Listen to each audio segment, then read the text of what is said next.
Hello et bienvenue sur Très American. Moi, c'est Nolwenn, je suis franco-américaine et je vous explique tout sur les États-Unis. Aujourd'hui, parlons d'un sujet qui peut porter à confusion, les territoires américains. Les États-Unis sont une république fédérale composée de 50 États, un district fédéral, Washington DC, et 5 territoires principaux et plusieurs petites îles. C'est des 5 territoires principaux que nous allons parler aujourd'hui et expliquer la façon dont leurs droits diffèrent des 50 États.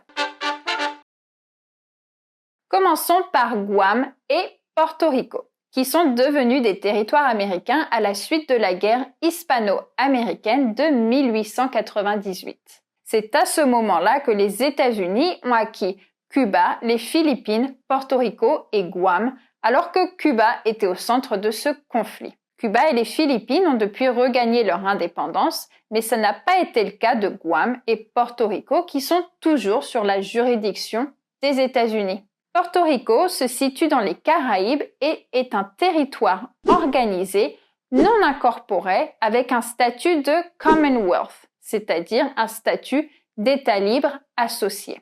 Guam, dans l'océan Pacifique, est également un territoire organisé, non incorporé, et l'île sert de base militaire stratégique aux États-Unis. Passons aux îles Vierges des États-Unis. Elles se situent dans la mer des Caraïbes et sont composées de 3 îles principales, Saint-Thomas, Saint-John et Sainte-Croix.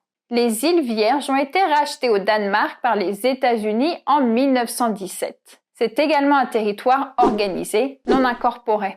Les îles Mariannes du Nord sont un autre territoire organisé, non incorporé, situé juste à côté de Guam, dans le Pacifique. Et, comme Porto Rico, les îles Mariannes ont un statut de Commonwealth. Les Américains ont débarqué sur ce territoire lors de la Seconde Guerre mondiale et l'archipel est devenu une base importante lors du conflit avec le Japon. Pensez bombe atomique. Les résidents de ces territoires sont bel et bien des citoyens américains, mais leurs pouvoirs en tant que citoyens sont limités. Ils ne peuvent pas voter aux élections présidentielles des États-Unis et ne sont pas représentés au Congrès américain par des membres votants.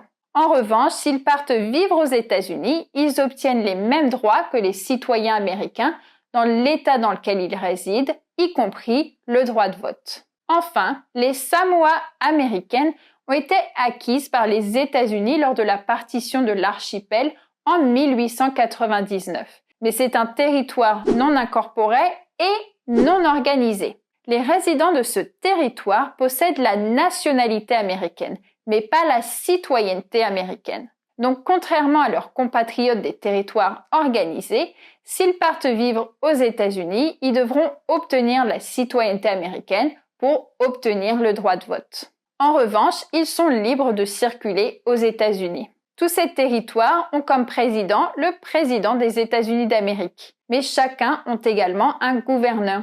Ils ont une importance stratégique, économique et culturelle pour les États-Unis. En revanche, ce statut de territoire pose également des problèmes, notamment par le manque de représentation au gouvernement fédéral américain, et les débats et discussions sur leur statut et indépendance sont courants. Des référendums ont déjà eu lieu, mais les résultats sont mitigés. Dans tous les cas, les droits et le futur de ces territoires continuent à être un sujet important pour le pays. Voilà pour les territoires américains. J'espère que cette vidéo vous a plu et appris quelque chose. Si c'est le cas, n'oubliez pas de vous abonner, liker et partager mes vidéos et à bientôt pour en apprendre toujours plus sur les États-Unis.